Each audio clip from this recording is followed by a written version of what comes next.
El trabajo mecánico es una medida de la energía que se transfiere o se extrae de un sistema. Sucede al aplicarle una fuerza y producir un desplazamiento. Sin embargo, la fricción limita el movimiento de los objetos incrementando la temperatura de estos y la superficie de contacto. La pregunta es, ¿cuál es la conexión entre el trabajo y el calor? Aquí te lo contamos. Si lanzáramos verticalmente una manzana al aire, en algún punto observaríamos que su movimiento cesaría. Luego regresaría al punto de retorno aproximadamente con la misma velocidad de salida.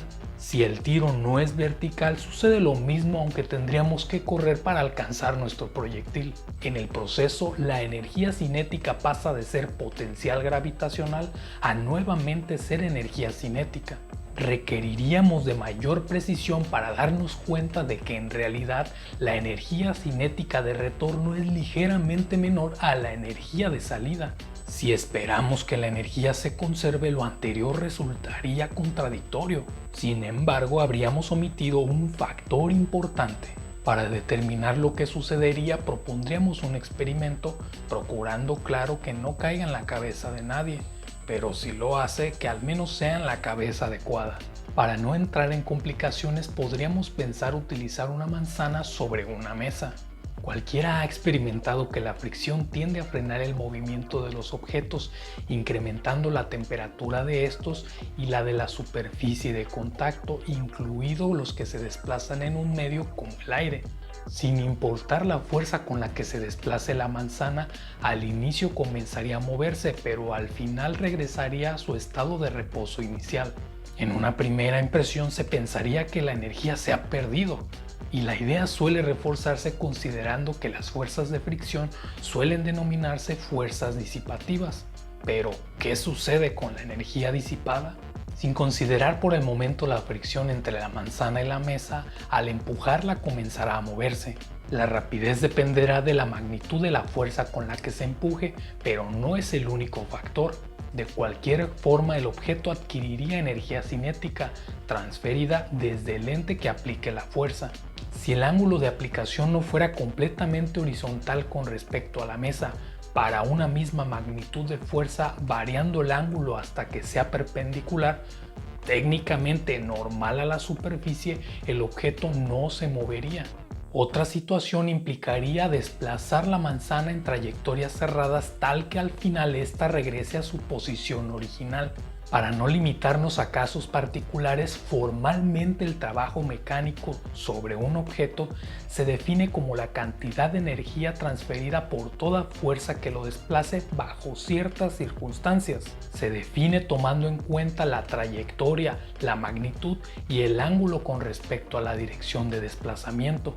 Si el desplazamiento total es nulo, el trabajo neto también lo será. En resumen, lo anterior se conoce como el teorema trabajo-energía cinética. ¿Pero qué tiene que ver esto con la disipación? Sin posponer más la explicación, consideremos lo siguiente. Existe una diferencia fundamental entre la energía y los mecanismos mediante los cuales se transfiere. La energía cinética y la energía potencial gravitacional son energía. Por otra parte, el trabajo es un mecanismo de transferencia. Cuando la energía cinética se disipa, esta no se pierde, sino que se transfiere como energía interna al objeto. Por lo anterior, las superficies involucradas tienden a aumentar su temperatura, se trate de una mesa, una manzana o el aire mismo en el que se están desplazando. Si ahora la temperatura juega un papel, seguro necesitaremos a las leyes de la termodinámica para describir estos fenómenos. En este contexto debemos considerar a la energía interna como una variable de estado asociado a los sistemas. Mecánicamente, mediante el trabajo explicamos la variación de la energía interna de los sistemas bajo ciertas circunstancias. Sin embargo, en ausencia absoluta de trabajo, los sistemas pueden variar su energía interna. La situación más común se daría, por ejemplo, al incrementar la temperatura de un objeto. Pero, ¿qué mecanismo estaría involucrado en la transferencia? Exacto, el calor.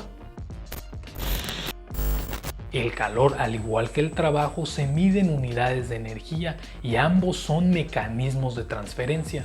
Intentando que lo anterior no sea fuente de una insana discusión acalorada, suficiente sería con volver al ejemplo de la manzana. Por una parte podemos hablar de la energía cinética, la energía potencial gravitacional o la energía interna de una manzana, pero lo que no tiene sentido es hablar del calor o el trabajo que ésta posee. Lo apropiado es hablar del trabajo o el calor extraído o aportado al sistema. En general, la variación de la energía interna de un sistema equivale a la transferencia de energía mediante ambos mecanismos. Lo impresionante es que aunque el calor y el trabajo dependan de diversos factores, la variación de la energía interna dependerá únicamente de las variables termodinámicas al inicio y al final de la transferencia. Y es este conocimiento el que se consolida en la llamada primera ley de la termodinámica,